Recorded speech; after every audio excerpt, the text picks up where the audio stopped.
हमारे चैनल पर आप सबको खुशामदीद। जल्दी से हमारे चैनल को सब्सक्राइब करें और बेल आइकन बटन को भी प्रेस कर लें ताकि तमाम नए आने वाली वीडियोस टाइमली देख सकें।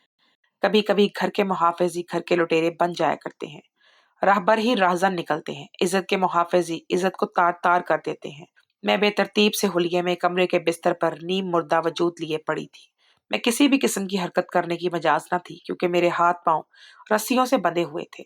मुंह पर टेप लगा दिया गया था। मैं अपने ही कमरे में अपने बिस्तर पर कैसे बेहिस पड़ी थी।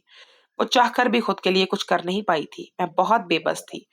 ये रात मेरी जिंदगी में किसी ग्रहण की तरह आई थी जिसने मेरी पूरी जिंदगी में अंधेरा फैला दिया था। मुझे तारीकियों में फेंक दिया था और मेरी इस बर्बादी के पीछे कोई और नहीं बल्कि मेरा अपना 13 साला बेटा था। मेरा अपना वजूद का हिस्सा था और ये बात कहते हुए मेरी रूह कांप जाती है। मेरा दिल मुट्ठी में आ जाता है। रूह लरज लरज कर जिस्म से निकलने के लिए बेताब सी होने लगती है। एक औरत अपने घर में अपने बाप भाई बेटे या शौहर की मौजूदगी में खुद को महफूज तस्वर करती है। मेरी जिंदगी में बाप भाई और शौहर तो नहीं था लेकिन मेरा 13 साला बेटा ही मेरी ढाल था। इसके होते ही मैं खुद को महफूज तस्वर करती थी, उसे अपनी इज्जत का मुहाफिज समझती थी।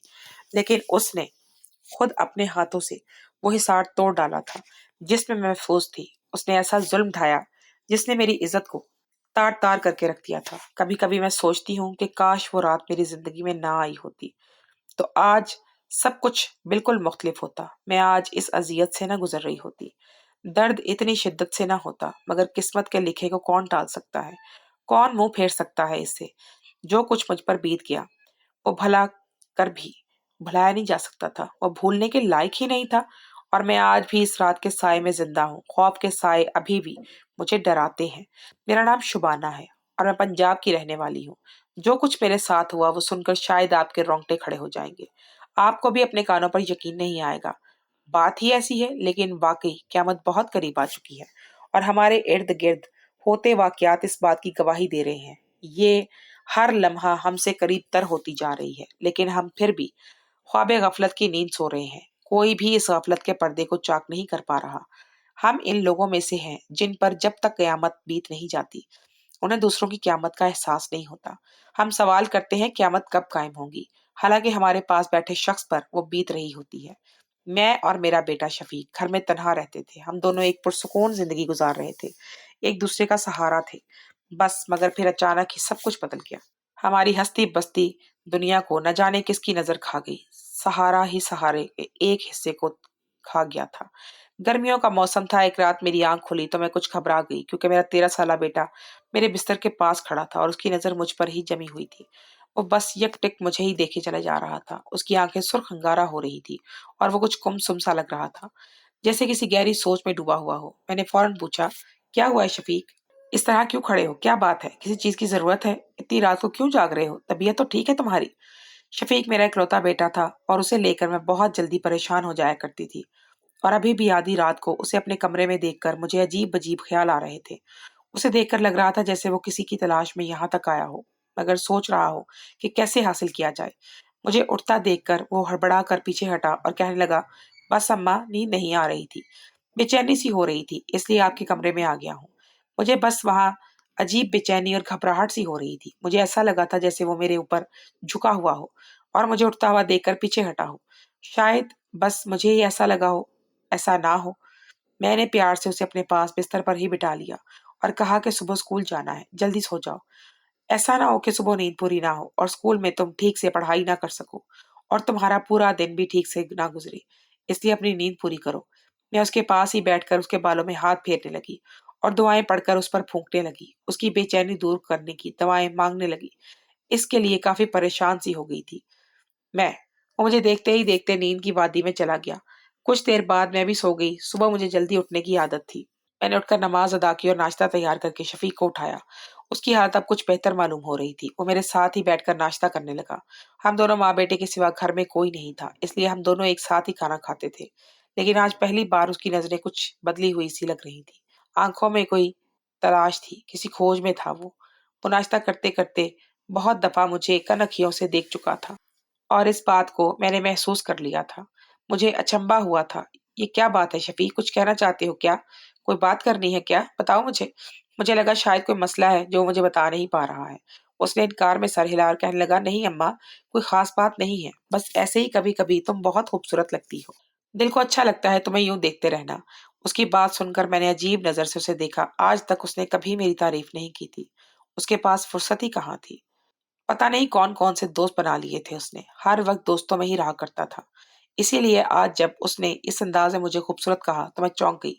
माँ की तारीफ, वो भी इस अंदाज में। मुझे कुछ अजीब सा लगा। क्या बात है, सुबह सुबह मेरी तारीफ कर रहे हो? कोई खास बात है क्या जो इस तरह तारीफ कर रहे हो अपनी माँ की? कुछ चाहिए क्या तुम्हें? वो हंस दिया और इनकार करते हुए कहने लगा, मुझे आपसे कुछ भी नहीं चाहिए। वैसे भी आप मुझे कुछ देती ही कम है। आपके पास ऐसा तो कुछ भी नहीं है जो मुझे दे सके। मैं तो ऐसे ही तारीफ कर रहा था बस। आप खूबसूरत हैं और इसमें कोई दो राय नहीं है। हकीकत है, आप बहुत प्यारी हैं। दिल को लुभाने वाली सूरत है आपकी। उसकी बात सुनकर मेरा दिल कुछ उदास हो गया था। मैं वाकई इसकी ख्वाहिशात को पूरा नहीं कर पाती थी। हमारे हालात इजाजत कब भी देते थे कि उसकी सारी ख्वाहिशात को पूरा करती, मगर फिर भी मैंने अपनी उदासी छुपाई और उसकी बात पर मुस्कुरा दी। उदास होकर भी मैं क्या कर सकती थी उसके लिए। मैंने उसकी सिल्की घने बालों में हाथ फेर कर कहा कि मुझसे मोहब्बत करते हो तो पढ़ाई पर तवज्जो दो। मैं चाहती हूँ तुम्हारा मुस्तकबिल बहुत रोशन हो। तुम एक कामयाब इंसान बनो, खूब तरक्कियां करो। जो खुशियां मैं तुम्हें नहीं दे सकी वो तुम अपनी मेहनत से हासिल कर लो। मेरी बात पर उसने बहुत अजीब सी नजरों से मुझे देखा। उसका मुझे यूं देखना अजीब सा था, जैसे वो कुछ और सुनने का मुतमन्नी था। वो नाश्ता करके स्कूल के लिए निकल गया। उसके जाने के बाद भी मैं सिलाई करने के लिए बैठ गई। पिछले बहुत अरसे से मैं सिलाई करके ही घर का गुजारा चला रही थी। जो भी सिलाई से आमदन होती उससे घर का खर्च चलाया करती थी। शफीक का बाप इस वक्त हमें छोड़कर चला गया था जब शफीक पैदा भी नहीं हुआ था। बहुत पहले ही वो तो इस जहाने फानी से रुखसत ले चुका था। मेरा नवा महीना लगा ही था कि शफीक का वालिद एक कार एक्सीडेंट में हमेशा हमेशा के लिए हमें छोड़कर चला गया था। शफीक पैदा ही यतीम हुआ था। उसको बाप की मोहब्बत ना मिल सकी थी। शायद उसके नसीब में ना थी। ये सदमा मेरे लिए क़यामत जैसा था। लेकिन मैंने अपने बच्चे की खातिर खुद को संभाला। उसे माँ बाप दोनों की मोहब्बत देने की कोशिश करती रही। शफीक की पैदाइश के बाद दिन रात मेहनत करके उसे पाला पोसा, उसकी तरबियत की और इतना बड़ा कर दिया कि आज वो 13 साल का हो गया था। मेरा तो कोई मैका भी नहीं था। मेरी शादी के बाद मेरी अम्मा का इंतकाल हो गया था और अब्बा वो दूसरी शादी करके हमेशा के लिए मुझे भूल गए थे। गोया ऐसे भूले कि उनकी कोई बेटी थी भी नहीं। तब से शफीक ही मेरे जीने का वाहिद सहारा था और मैंने दिन रात उसकी परवरिश में झोंक दिए थे। बस 2 साल और थे, फिर उसकी 10वीं जमात हो जाती थी और मैं उसे शहर के बड़े कॉलेज में एडमिशन दिलवाती। यही मेरी जिंदगी का मकसद था और मैं इसी की खातिर बहुत अरसे से मेहनत करके पैसे जोड़ रही थी।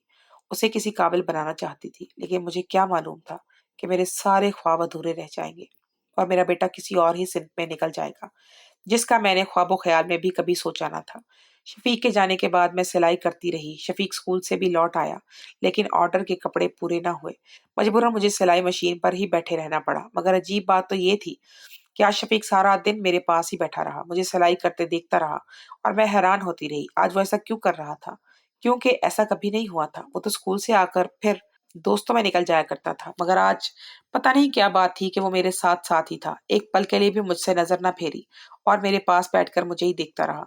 सारा वक्त उसकी नजर मेरे ऊपर ही जमी रही थी। मैं उसके देखने के अंदाज को भांप रही थी, मगर ये सोचकर मैं खामोश रही कि अगर उसे किसी चीज की जरूरत होगी तो वो खुद कह देगा। मेरे बार बार पूछने पर कहीं नाराज ही ना हो जाए। वो तो पहले ही मुझसे नाराज नाराज सा रहता था, या फिर शायद वाकई ही उसे माँ से प्यार आ रहा था।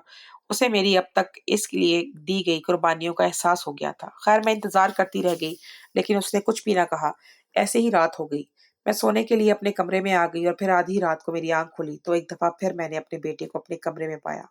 वो आज फिर मेरे कमरे में मौजूद था। इससे पहले कि ऐसा कभी नहीं हुआ था। वो बिला जरूरत आधी रात को मेरे कमरे में आया हो। बहुत छोटी उम्र से ही वो अलहदा कमरे में सो रहा था। मेरे साथ एक कमरे में कभी ना सोया, कहा ना कभी कहा। अकेले ही इस दूसरे कमरे में डर लगता हो, कभी ऐसी कोई बात नहीं हुई। अब तो मैं वाकई परेशान हो गई और मैंने उसे अपने पास बिठाया और पूछा कि शफीक, क्या बात है, बताओ तो सही, क्या हुआ है? क्या कोई बात हुई है क्या? वो मेरे सीने से लग गया और कुछ भी ना कहा, बस बेसाख्ता ही मेरे गालों पर चूमने लगा। उसकी ये हरकत मुझे कुछ अजीब सी लगी। आज से पहले उसने कभी ऐसा ना किया था। शायद बहुत अरसे बाद उसने मुझे प्यार किया था, या फिर कोई बात थी जो मुझे खटक रही थी। इस रात भी मैंने उसे अपने पास ही सुला लिया था और फिर इस दिन के बाद से उसका रवैया काफी बदल गया। वो ज्यादातर घर से बाहर गुजारने लगा वक्त। हर वक्त मेरे कमरे में रहता, मेरे आसपास मौजूद रहता और आधी रात को उठकर मेरे कमरे में चला आता। शायद कोई बात थी जो उसे परेशान कर रही थी और वो मुझे बता ही नहीं पा रहा था। कोई भाई-बहन होता तो शायद वो उससे परेशानी से दो-चार ना होता। मैं शफ़ीक को लेकर काफ़ी ज़्यादा परेशान थी। उसके दोस्त की तरह समझाती कि कोई बात है तो वो मुझे बता दे, झिझक को ख़त्म कर दे। उसी तरह 4 दिन गुज़र गए थे कि एक दिन उसके स्कूल से फ़ोन आया और प्रिंसिपल ने जो कुछ कहा, वो सुनकर मेरे कदमों तले से ज़मीन निकल गई। प्रिंसिपल मैडम कह रही थी कि शफ़ीक पिछले 1 हफ़्ते से स्कूल नहीं आ रहा और इसीलिए उन्होंने पूछने के लिए फ़ोन किया है कि वो क्यों गैर हाज़िर है। मुसलसल 1 हफ़्ते से पढ़ाई का ज़िया क्यों कर रहा है। मुझे लगा कि मेरे हाथ से फ़ोन छूटकर नीचे गिर जाएगा। ऐसा कैसे मुमकिन था? मैं खुद रोज़ उसे सुबह नाश्ता करवाकर स्कूल भेज रही थी, मगर वो स्कूल नहीं पहुँच रहा था, तो फिर कहाँ जा रहा था? मैंने यही बात प्रिंसिपल मैडम से कही तो वो भी परेशान होकर कहने लगी, शफ़ीक की हरकतें काफ़ी अरसे से कुछ अजीब हो गई हैं। हम भी इस बात को नोट कर रहे हैं। काफ़ी बदला हुआ रवैया है उसका। टीचर्स के साथ भी बहुत बुरा हो गया है वो। काफ़ी टीचर्स ने उसकी शिकायत की है। हम इस सिलसिले में आपको बुलवाने ही वाले थे, लेकिन फिर शफ़ीक ने स्कूल आना ही बंद कर दिया। मैंने प्रिंसिपल मैडम से कहा कि मैं खुद स्कूल हाजिर होकर बात करूंगी और फोन बंद कर दिया। मेरी आंखों से आंसू गिरने लगे थे। मैंने अपने बेटे को मुस्तकबिल के लिए दिन रात अपनी कमर तोड़कर रखती थी। बड़ी मुश्किल से मैं लोगों के कपड़े सीती थी। मेरी नजर भी खराब हो रही थी। कमजोर हो गई थी बहुत और मेरा बेटा न जाने क्या कर रहा था। अब तो मुझे उसकी हद से ज्यादा फिक्र सता रही थी। पता नहीं क्या करता फिर रहा था वो। कोई घंटा भर गुजरा और शफीक घर लौट आया। मैंने अपने आंसू छुपाए और उससे पूछा कि स्कूल में ऐसा कैसा चल रहा है सब कुछ। तो वो मुस्कुराकर कहने लगा, सब कुछ ठीक है। ऐसा लगा जैसे किसी ने मुझ पर आसमान गिरा दिया हो। बड़ी आसानी से मेरे बेटे ने मुझसे झूठ कहा था। उसे बर्दाश्त ना हुआ और मैं रोने लगी। मुझे रोना देखकर मेरी जानी बाया परेशानी से वो मेरे पास आकर बैठ गया। मैंने उससे कहा कि स्कूल से प्रिंसिपल मैडम का फोन था और उन्होंने मुझे बता दिया है कि तुम स्कूल नहीं आ रहे हो। ये सुनकर उसके चेहरे का रंग बदल गया और वो कहने लगा कि मेरा अब स्कूल में दिल नहीं लगता। अम्मा, मुझसे पढ़ाई नहीं होती। उसकी बात सुनकर मेरा कलेजा कट कर रह गया। मेरे दिन रात की मेहनत को उसने पल भर में जाया कर दिया था। ऐसा कैसे कर सकता था वो? मैंने गुस्से से उसकी तरफ देखा और पूछा, अगर स्कूल नहीं जाते हो तो फिर कहाँ जाते हो? पढ़ाई नहीं करोगे तो मुस्तकबिल में क्या करोगे? क्या सोच रखा है तुमने? इरादे क्या है तुम्हारे? उसने मेरी बात का कोई जवाब ना दिया और जाकर खुद को कमरे में बंद कर लिया। मेरे चीखने चिल्लाने का भी उस पर कोई असर नहीं हुआ था। समझ ही नहीं आ रहा था कि वो किस रविश पर चल पड़ा है और फिर उस रात मुझ पर एक क़यामत टूट पड़ी। ऐसी क़यामत जिसके बारे में मैंने सोचा भी नहीं था। शफीक पता नहीं कब घर से बाहर निकला और मुझे पता ही ना चल सका और रात के 12 बजे तक वो घर नहीं लौटा था। मैं परेशानी के आलम में यहाँ-वहाँ टहल रही थी। सोच-सोच कर जान हलकान हो रही थी। पता नहीं इस वक़्त कहाँ गया होगा? पता नहीं क्या कर रहा होगा? क्यों नहीं अभी तक कोई भी 1 बजे के करीब जब दरवाज़ा बजा और जैसे ही मैंने दरवाज़ा खोला तो शफीक की हालत देखकर मैं हक्का-बक्का रह गई। वो कुछ नशे में लग रहा था और डोलता हुआ घर के अंदर आया था। मैंने बड़ी मुश्किल से उसे सँभाला और अपने कमरे में ले आई। मैं जान गई थी वो किस गलत सोबत का शिकार हो गया है और इसी वजह से स्कूल भी नहीं जा रहा। उसका दिल भी उससे हट गया और अपना मुस्तकबिल गलत हाथों में दे दिया उसने। सारी रात वो मेरे कमरे में सोता रहा। सुबह के करीब उसे होश आया तो मैंने उससे पूछा, ये किन लोगों के साथ रहता है? नशा करके कैसे घर आया था? उसने नज़रें चुरा ली और कहने लगा, अम्मा, नशे के बगैर अब मुझसे रहा नहीं जाता। मेरी जान अज़ाब में पड़ी रहती है, जब तक नशा ना कर लूँ। मैं थोड़ा नशा करता हूँ, इसीलिए आपको पता नहीं चलता था, मगर अब मुझे ज़्यादा नशे की आदत हो गई है। अगर मुझे नशा ना मिले तो मेरा सारा बदन टूटने लगता है, सँभाला नहीं जाता अपना आप। उसकी बात सुनकर मेरा दिल डूबने लगा था। मैंने उसे कहा कि तुम परेशान ना हो, मैं सब कुछ ठीक कर दूँगी। तुम्हारा इलाज करवाऊँगी, तुम इस बुरी सोहबत से निकल आओ। अपनी पढ़ाई पर तवज्जो देने की कोशिश करो। मैंने बड़ी मुश्किल से बेवगी में तुम्हें पाला है। मुझ पर ये सितम ना करो। तुम मेरा वाहिद सहारा हो। मेरी बात सुनकर वो खामोश रहा और कोई जवाब ना दिया। 2 दिन तक मैंने उसे घर से बाहर ना जाने दिया। उसे कोई नशा ना मिला तो तड़प-तड़प कर रोने लगा। मेरे लिए उसका रोना देखना बहुत मुश्किल था, लेकिन उसकी भलाई की खातिर मैं खामोशी से ये दुःख भी बर्दाश्त करती रही थी। उसके साथ भलाई भी करना चाह रही थी। 2 दिन बाद उसकी हालत कुछ ठीक हुई, बेहतर हुई और वो घर से बाहर जाने की ज़िद करने लगा। मैंने इस शर्त पर उसे जाने दिया कि वो किसी बुरे शख्स के पास नहीं जाएगा, किसी गलत दोस्त से नहीं मिलेगा। ये सुनकर वो राज़ी हो गया था। मैंने बड़ी मजबूरी में उसे इजाज़त दी थी। शफ़ीक लड़का था, मैं कब तक उसे घर में कैद करके रख सकती थी? आज नहीं तो कल उसे बाहर जाना ही था। अलबत्ता सही या गलत से कहाँ मेरी ज़िम्मेदारी थी और मैंने उसे बहुत ज़्यादा सख्ती से हर बात समझा दी थी कि हर बुरी सोहबत से दूर रहे। ऐसा कोई काम ना करे जो मुझे और उसे ज़माने में शर्मिंदगी से दो-चार करे। शफ़ीक ने मेरा भरोसा ना तोड़ा और कुछ ही देर के बाद घर वापस लौट आया। मेरे आँसू ने शायद उसके दिल पर असर कर दिया था। वो समझ गया था कि अगले दिन फिर वो बाहर जाने लगा तो हमेशा की तरह उसने मुझसे पैसे माँगे। मैंने जानबूझकर उसे पैसे ना दिए। मैं जानती थी अगर मैं उसे पैसे दूँगी तो वो गलत काम करेगा, खुद को रोक नहीं सकेगा। उसने मुझसे कोई ज़िद ना लगाई और ऐसे ही बाहर चला गया। मुझे तसल्ली हुई कि अब वो ठीक हो रहा है और गलत सोबतों से उसकी जान छूट गई है। अब दोबारा ऐसी कोई हरकत नहीं करेगा वो। मैं तो अपनी तरफ से मुतमईन हो चुकी थी, मगर कहाँ ये सब इतनी जल्दी मुमकिन था। लेकिन मैं गलत साबित हुई थी। बहुत बुरे लोग इतनी आसानी से इसका पीछा छोड़ने वाले नहीं थे। वो तो आखिर हद तक पहुंच जाकर पीछा करते हैं। इस रात भी शफीक को घर आने में 1 बज गया था। मैंने जैसे ही दरवाजा खोला वो मुझे नशे में चूर नजर आया। उसके पास तो पैसे भी नहीं थे। फिर उसने नशा कैसे खरीदा था? ये बात मैं उससे पूछती, इससे पहले ही वो घर में दाखिल हुआ और साथ ही 3 लड़कों को भी अंदर बुला लिया। वो तीनों जवान लड़के थे जो उसके पीछे अंदर आ गए थे और उसे देखकर मैं बुरी तरह घबरा गई थी। आखिर वो इन तीनों लड़कों को अपने साथ क्यों लाया था? क्या तुक बनती थी यहाँ लाने की? और पूछा, ये कौन है? शफीक, किसे अपने साथ घर लाए हो? वो नशे की हालत में हंसकर कहने लगा, अम्मा, ये मेरे दोस्त हैं और आज की रात ये हमारे घर पर रहेंगे। रात यहीं गुजारेंगे। मैंने गुस्से में शफीक से कहा, तुम्हारा दिमाग तो ठीक है? मैं इस घर में तुम्हारे साथ अकेली रहती हूँ और इन 3 जवान लड़कों को अपने घर में नहीं रख सकती। तुम्हें मेरी बात समझ क्यों नहीं आ रही? शफीक ने नफरत से मुझे देखा और कहने लगा, आपको तो मेरी हर बात पर एतराज है। आपने मुझे आज तक दिया ही क्या है? अब मेरे दोस्तों के आने पर भी आपको एतराज है? बस एक रात की बात है, अब अपने कमरे में जाकर सो जाएं। मैं चाहकर भी उसके दोस्तों को घर से ना निकाल पाई और वो तीनों को लेकर अपने कमरे में चला गया। मैं परेशानी के आलम में अपने बिस्तर पर आकर बैठ गई। जवान होते बेटे के आगे एक माँ कैसे बेबस हो जाती है, इसका अंदाजा मुझे आज हुआ था। मेरी सालों की खिदमत, मेहनत सब रायगा जा रही थी। सारी कमाई खाक आलूद हो रही थी। मैं सोच रही थी कि ये रात जैसे तैसे गुजार लूं। सुबह जब शफीक का नशा उतरेगा तो मैं इससे बात करूंगी, उसे समझाऊंगी कि इस तरह जवान लड़कों को घर लाने की जरूरत नहीं है। लेकिन उसकी बात की नौबत ही नहीं आई थी। कुछ ही देर गुजरी थी कि वो तीनों लड़के मेरे कमरे में चले आए थे और उनके साथ शफीक भी था। मैंने घबराकर पूछा कि अब यहाँ क्या करने आए हो? शफीक ने तो कोई जवाब ना दिया। अलबत्ता वो तीनों लड़के अपनी असलियत पर उतर आए। उनमें से एक ने आगे बढ़कर मेरे मुंह पर हाथ रख दिया और 2 ने मुझे बिस्तर के साथ बांध दिया। मेरी आंखें गम और गुस्से से फट गई। समझ नहीं आ रहा था कि ये सब क्या हो रहा है। मैंने हाथ पांव मार रही थी, चीख रही थी, चिल्ला रही थी और मेरा बेटा ये सारा मंजर अपनी आंखों के सामने देखकर भी गुमसुम सा खड़ा था। वो कोई रोक टोक नहीं कर रहा था। किसी किस्म का गुस्सा या तकलीफ उसके चेहरे पर नहीं थी। उसके बाद इस रात मुझ पर क़यामत टूट पड़ी, क्योंकि मेरे बेटे के सामने उसके तीनों जवान दोस्तों ने मिलकर मेरी इज्जत को तार-तार किया था। मेरी इस्मत दरी कर दी गई थी और मैं कुछ नहीं कर पाई थी और मेरा बेटा वो खामोश तमाशाई बना खड़ा था। न जाने किस बात ने उसे इतना मजबूर कर दिया था कि उसने इस जुल्म के खिलाफ एक लफ्ज़ भी ना कहा था। उसकी गैरत ने जोश ना मारा था और ये सब कुछ वो अपनी आँखों से देख रहा था। कोई मज़ाहमत नहीं कर रहा था। सुबह की रोशनी हुई तो उसके तीनों दोस्त उसके साथ कमरे से निकल गए और आधा दिन भी गुजर गया। मैं इसी तरह बंधी पड़ी थी। आधे दिन बाद मेरा बेटा कमरे में आया तो उसके चेहरे पर शर्मिंदगी के आसार थे।